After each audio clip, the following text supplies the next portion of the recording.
सूरज जागरण की सूचना दे रहा है। धीरे धीरे कमल की कली ने अपनी आंखें खोली हैं और सूरज की ओर देख रही है। थोड़ी सी जागरण हुआ है, लेकिन अभी पूर्ण जागरण नहीं हुआ। तो पूर्ण जागरण के लिए माता ही समर्थ है। वह माता अपने बच्चे को कहती है कि बेटा उठ जाओ, बहुत समय बीत गया, कब से आप सो रहे हो। यह कौन कहता है भाई? छोटे बच्चे को कौन जगाता है? माता ही जगाती है। और माता उससे कहती है कि बेटा उठो लाल। एक बचपन में हम स्कूल में पढ़ते थे, उठो लाल अब आंखें खोलो, पानी लाई हूँ मुँह धो लो, ठंडी हवा बड़ी सुखदाई, सब बोले दिन निकला। तो माता जो होती है वह कहती है कि उठो लाल। लाल कौन कहेगा? माता ही कहेगी। माता की नजरों में ही बेटा हमेशा बड़ा भी हो जाता है, तो उसके लिए छोटा लाल ही होता है उसका। तो वह कहती है माता कहती है बच्चे से कि उठो लाल अब आंखें खोलो। इसी प्रकार से यह जगाने के लिए जिनवाणी माता के शब्द थे। हम तो निमित्त मात्र हैं। जो कुछ भी आपसे कहा है वह जिनवाणी माता के शब्द हैं और वह जिनवाणी माता ही आपको जगा रही है। आपसे कह रही है कि अनादि काल से तुम विषयों की और कषायों की नींद में सो रहे हो, अब उठ जाओ, अब जाग जाओ। यदि अब नहीं जाग पाए तो कब जागोगे? यह प्रति समय जिनवाणी माता हम सबको कह रही है। अब जो बच्चा आज्ञाकारी पुत्र होगा वह तो माता की बात सुन करके जाग जाएगा और माता की आज्ञा का पालन कर लेगा। पुत्र कौन सा श्रेष्ठ होता है? जो माता की आज्ञा का पालन करे। शिष्य कौन सा श्रेष्ठ होता है? जो गुरु की आज्ञा का पालन करे। तो इसी तरह से आपको माता जगाने के लिए आई थी और उसने थोड़ा थोड़ा जगा दिया है जिनवाणी माता। ठीक है, अब आपको जाग गए हो तो फिर मत सो जाना। ऐसा नहीं हो जाए। कुछ बच्चे ऐसा करते, माँ ने जगा दिया, उठो उठो देर हो रही है, उठो उठो। अब माता थोड़ा सा दूसरे कमरे में चली गई तो बच्चे क्या करते हैं?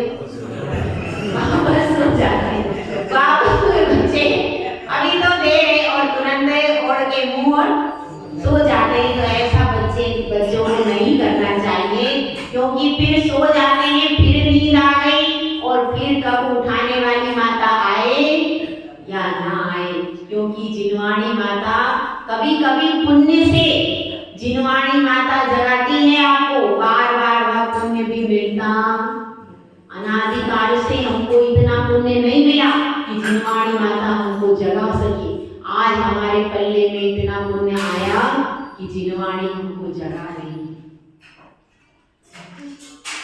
इसीलिए एक भजन है बहुत अच्छा, चेतो चेतन निज में आओ, अंतर्यात्मा बुला रही है। आप बोलिए, चेतो चेतन निज में आओ, अंतर्यात्मा बुला रही है। पर में तेरा कुछ भी नहीं है, पर में तेरा कुछ भी नहीं है। तू तो नित्य आनंदमयी है, तू तो नित्य आनंदमयी है। एक बार तू निज में आ जा, एक बार तू निज में आ जा। अपनी खबर क्यों भुला गई है, अपनी खबर क्यों भुला रही है। चेतो चेतन निज में आओ, चेतो चेतन निज में आओ, अंतर्यात्मा बुला रही है, अंतर्यात्मा बुला रही है। तो जिनवाणी माता हमें बुला रही है हमारे लिए। उसने बहुत अच्छे अच्छे पकवान बना के रखे हैं। ऐसे पकवान है वो, एक भजन है, एक अशन एक साधु बनावे और साधु ही खावे। इस तरह से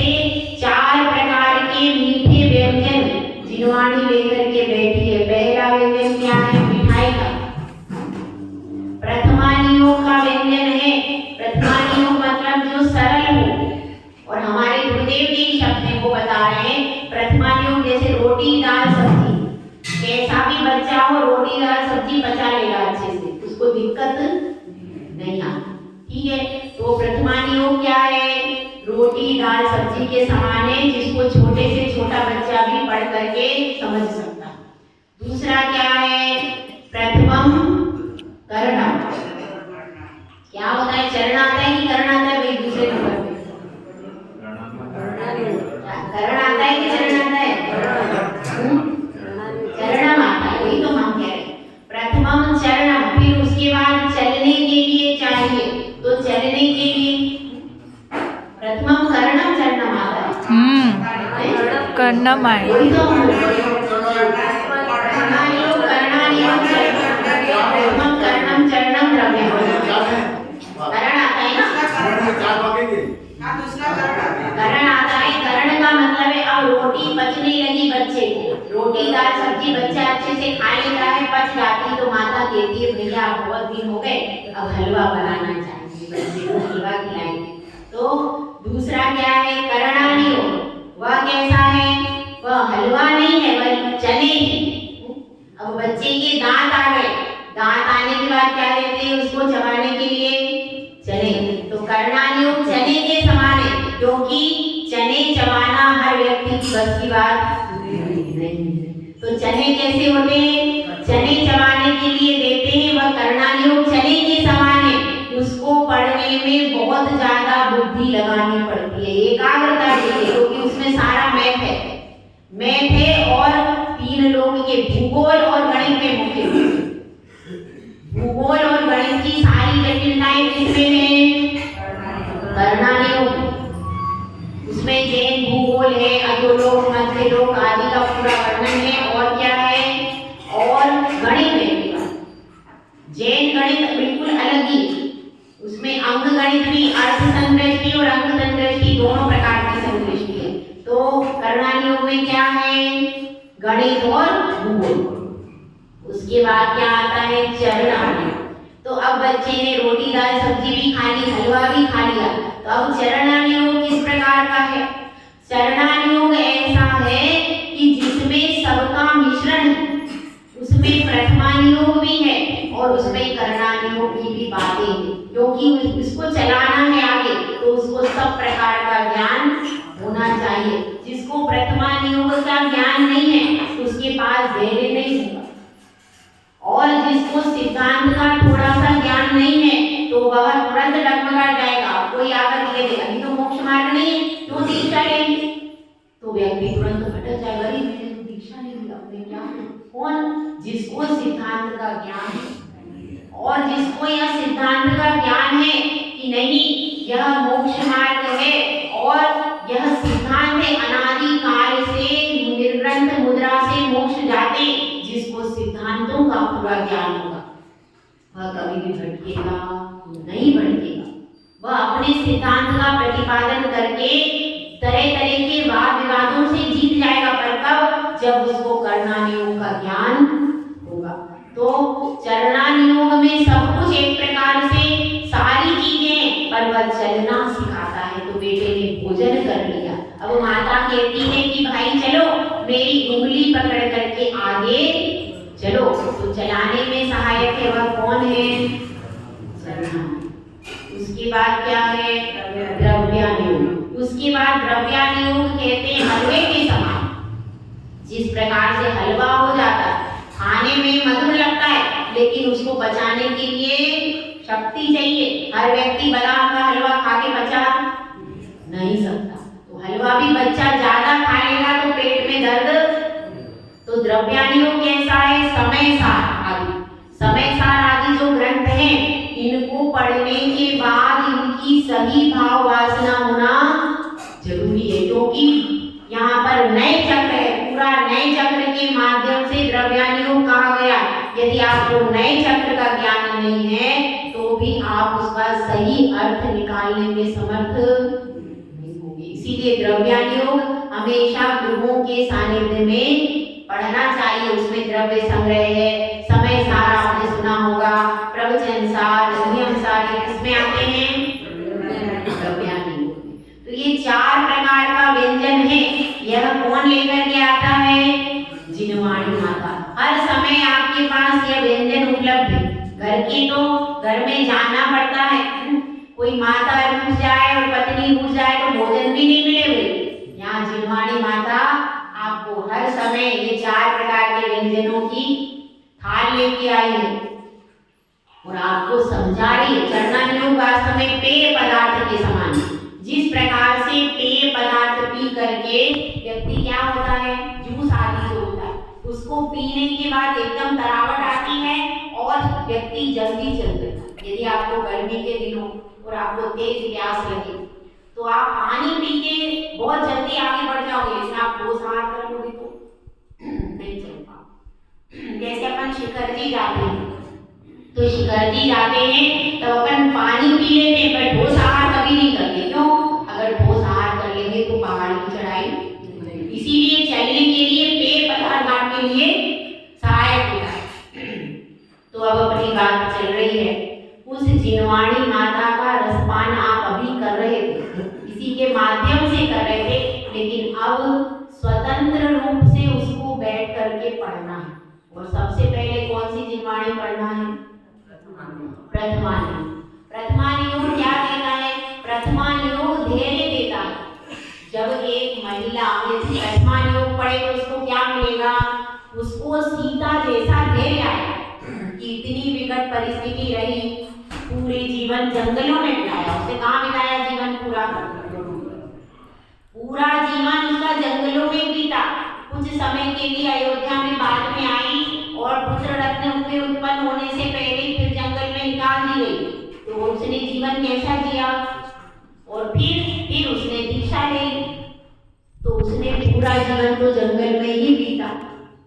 तो ऐसी विकट परिस्थिति में भी उसने अपने पति के प्रति जो भक्ति थी, पतिव्रता बना, वो कभी भी छोड़ा क्या?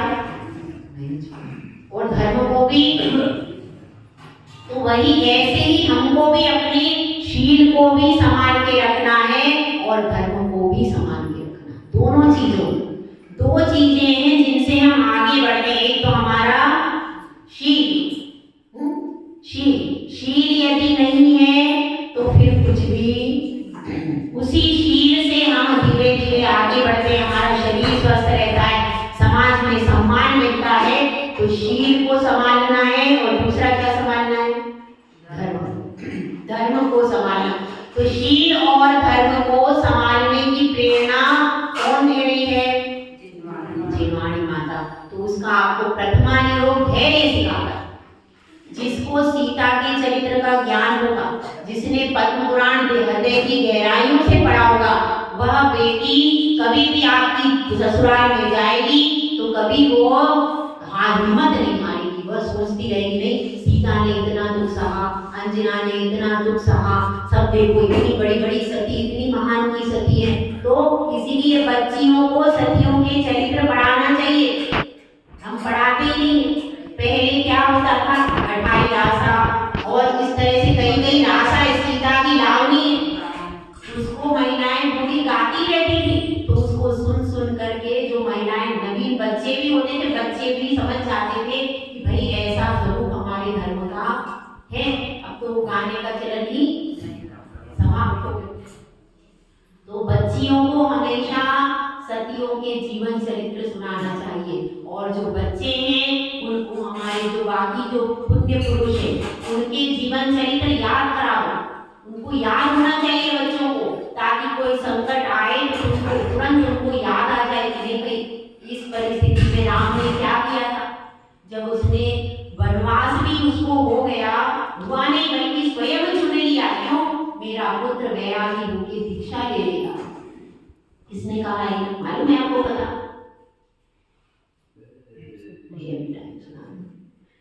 कथा तो वास्तविक कथा यह है कि जब राम को यह विदित हुआ कि भरत वैरागी हो गया है और दीक्षा लेने जाना है, तो इसके कारण कैकेयी माता यह कह रही है कि भरत को राजगद्दी दे दी जाए। तो भरत वैरागी होकर के दीक्षा नहीं लेगा और मेरा एक ही पुत्र है, अभी आप ही दीक्षा ले लोगे और मेरा पुत्र भी दीक्षा ले लेगा। क्योंकि दशरथ को वैरागी हो गया था, वो दीक्षा लेने जा रहे उस समय की बात है। तो अब कैकेयी यह कहती है कि भरत वैरागी हो जाएगा, इसीलिए आप भरत को राजगद्दी दे दो। और उसने एक ही वर मांगा था। ये जैन रामायण बता रही है। उसने एक ही वर मांगा था, भरत को राज तिलक करके राजगद्दी दी। अब यह बात बहुत संकोच के साथ दशरथ कहते हैं, तो राम कहते हैं कि माता कैकेयी एकदम सही कहते हैं, हम सब भरत का वियोग झेल नहीं सकते। भरत दीक्षा लेकर के चला जाएगा तो हम सब कैसे रहेंगे? तो इसलिए माता कैकेयी बिल्कुल सही कह रही है, आप भरत का ही राज तिलक करके उसको राजगद्दी दीजिए। लेकिन भरत बिल्कुल तैयार नहीं था। वह कहता है कि नहीं, बड़े पुत्र को ही राज तिलक किया जाता है और राम को ही दिया जाना चाहिए। जब यह वाद विवाद होता है तो राम कहते हैं कि देखो, यहाँ पर तो राम और लक्ष्मण, जो कि लक्ष्मण नारायण और राम बलभद्र, तो सब जगह कीर्ति किसकी फैल रही है? राम और लक्ष्मण। वो सूरज और चंद्रमा की तरह और भरत तारे की तरह। तो जब हम सूरज चंद्रमा के होते हैं, तारे को कौन पूछेगा? नहीं पूछेगा। तो इसलिए और सब में पता हो गया था कि राम सबसे बड़े, इन्हीं का राज तिलक होना है, सब प्रकार से योग्य। तो भले ही हमारे रहते अगर भरत राजगद्दी पर बैठेगा तो लोग उसको मानेंगे ही, सब हमारे को ही मानेंगे। तो इसलिए हम स्वयं ही चले जाते हैं कहाँ? वनवास में। जब ऐसी बात दशरथ सुनते हैं तो उनको बहुत ज्यादा दुख होता है। किस बात से? क्योंकि वो राम का वियोग से नहीं सकते। तो अपने यहाँ तो यही बताते हैं कि दशरथ दीक्षा लेने के लिए चले जाते हैं तुरंत। वो फिर घर में नहीं रहते, दशरथ दीक्षा लेने के लिए चले जाते, दीक्षा ले लेते और तब करते। और फिर राम लक्ष्मण के साथ, लक्ष्मण को भी वो कुछ नहीं कहते, लक्ष्मण स्वयं आ जाते हैं और सीता स्वयं उनके साथ हो जाती है और वो कहाँ चले जाते हैं? वनवास 14 वर्ष के लिए। तो यह वनवास राम को दिया नहीं गया था जैन रामायण के अनुसार। राम ने स्वयं चुना था कि मेरे पीछे तो जनता बिल्कुल बावरी थी और मैं अगर रहूंगा तो भरत कभी भी राज्य कर ही नहीं पाएगा, क्योंकि सब जनता मुझे ही पूछेगी। इसलिए यह कहानी किसकी है? और हमारी जैन रामायण कौन जानता है? आपको पता है? सबको पता नहीं है, बच्चों को पता नहीं, बड़ों को भी ये घटनाएं, अपनी वास्तविक घटनाओं का पता। इसलिए हमारी जो वास्तविक कहानियां हैं वह पॉपुलर होना चाहिए। वो वास्तविक कहानियां यहाँ मंदिर की, जिनवानी के जो संग्रहालय आपने बना के रखे, संग्रहालय कैसे होते हैं? कभी कभार कोई देखने को आ जाता है और उनको प्रतिमा खोज पांच करके रख देता है। वह सब कथाएं हमारे जीवन में प्रेरणा देने वाली है कि देखो, एक भाई का भाई के प्रति त्याग क्या होता है, समर्पण क्या होता है, प्रेम क्या होता है, यह दिखाने वाली कथा रामायण। उसमें सारे रिश्तों की गहराई, जिसने रामायण को हृदय से पढ़ लिया वह कभी भाई से लड़ाई नहीं होगी, घर में लड़ाई नहीं होगी। अब सीता ये नहीं कह रही उसमें कि वो माता कैकेयी कौन होती है, उसने कैसे निश्चित कर दिया? अरे निश्चित करने का अधिकार तो दशरथ राजा को था, कैकेयी को क्या अधिकार है? कैकेयी ने कैसे निश्चित कर दिया कि भरत को राजगद्दी दी जाए? ऐसा कहा क्या सीता ने? ऐसा उसने नहीं कहा। यह उसने अपनी बहू की मर्यादा का निर्वहन किया। पूरे रामायण में जितने पात्र हैं उन्होंने कभी अपनी मर्यादा का उल्लंघन